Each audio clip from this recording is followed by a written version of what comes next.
Inilah video yang memperlihatkan Menteri Nadiem Makarim mendatangi rumah seorang guru penggerak di Dusun Pelausan, Desa Tlogoadi, Melati, Sleman, Yogyakarta belum lama ini.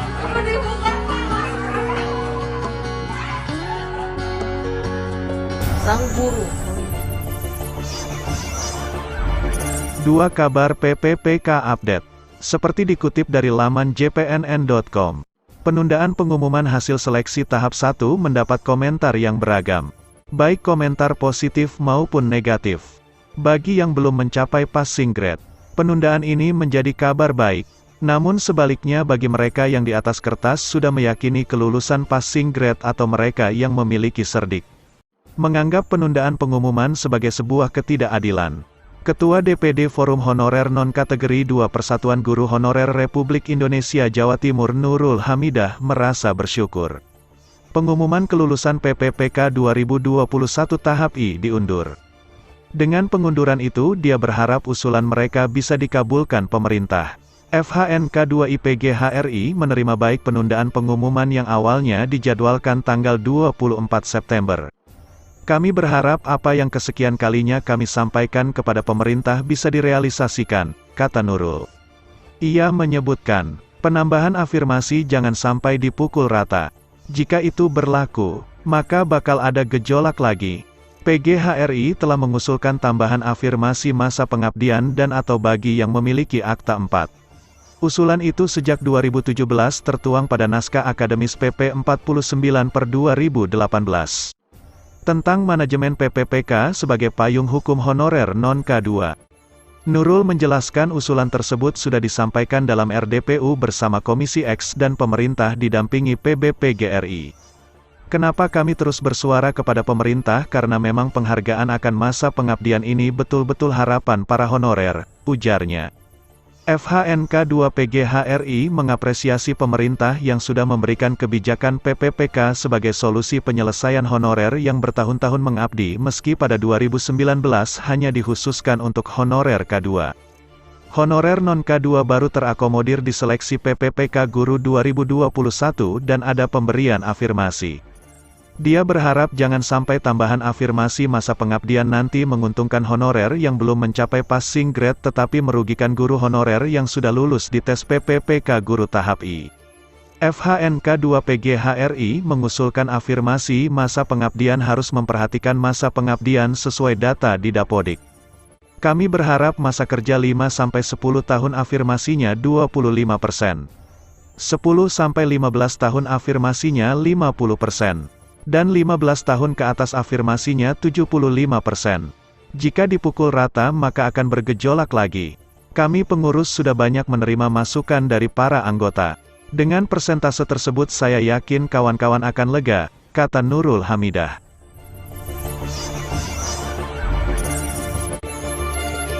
Kabar selanjutnya, meskipun banyak yang setuju, pengumuman kelulusan PPPK dicurigai ada sesuatu.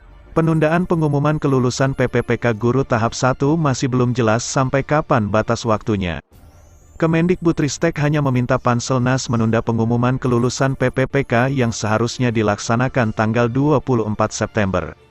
Ini sepertinya ada sesuatu. Ya, kok diundur-undur terus jadwalnya dari awal pelaksanaan rekrutmen PPPK Guru 2021 sampai pengumuman, kata Ketua Forum Honorer K2 Kabupaten Blitar Sri Haryati. Dia menjelaskan dalam rapat kerja Komisi 10 DPR RI kemarin. Para wakil rakyat mendesak pengumuman kelulusan PPPK Guru tahap 1 ditunda. Mendikbudristek Nadiem Makarim setuju dengan diterbitkan surat penundaan pengumuman oleh Dirjen Guru Tenaga Kependidikan, GTK, Iwan Syahril per tanggal 23 September. Ketua Panselnas Bima Haria Wibisana mengungkapkan surat penundaan memang sudah ada. Tetapi belum tercantum tanggal penundaan sampai kapan. Sri berharap jangan sampai nanti ada yang dirugikan. Misalkan saja honorer yang sudah merasa lolos pada seleksi tahap 1, akhirnya setelah diumumkan akan gagal.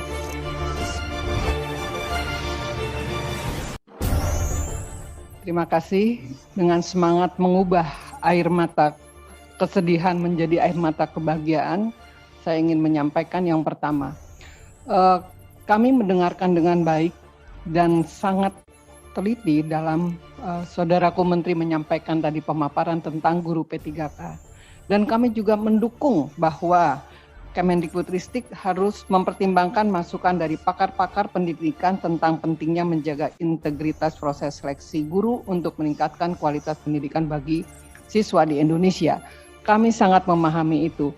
Dan juga saudaraku Mas Menteri juga mau menyampaikan bahwa 1 juta guru P3K itu didapat karena ada janji saudaraku Mas Menteri untuk menjaga kualitas dari guru-guru tersebut yang akan diloloskan dalam seleksi P3K. Kami juga sangat memahami.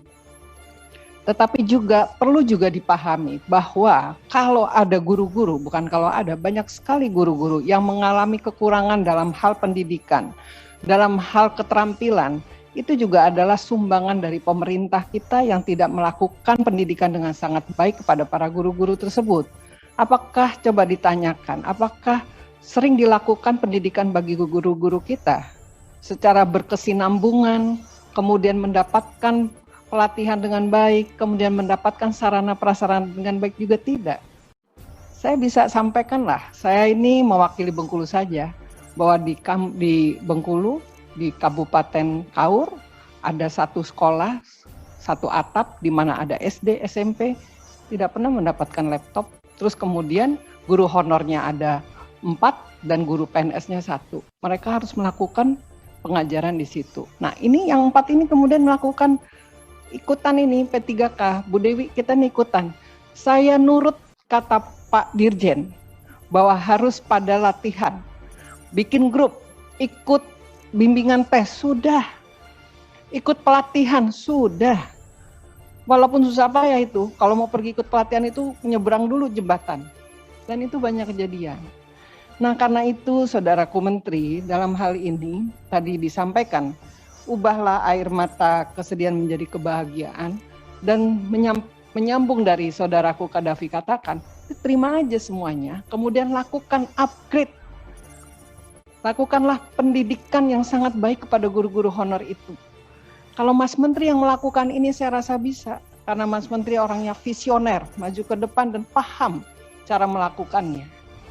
Nah, karena itu menjawab dari keinginan para guru-guru honor, pertimbangkanlah hal ini, karena tadi passing grade-nya susah, soalnya susah, pokoknya susah-susah semua. Ya saya nggak ngerti lah, kalau saudaraku Menteri kan emang orangnya pintar, jadi kalau ngelihat soal itu, ini sih gampang.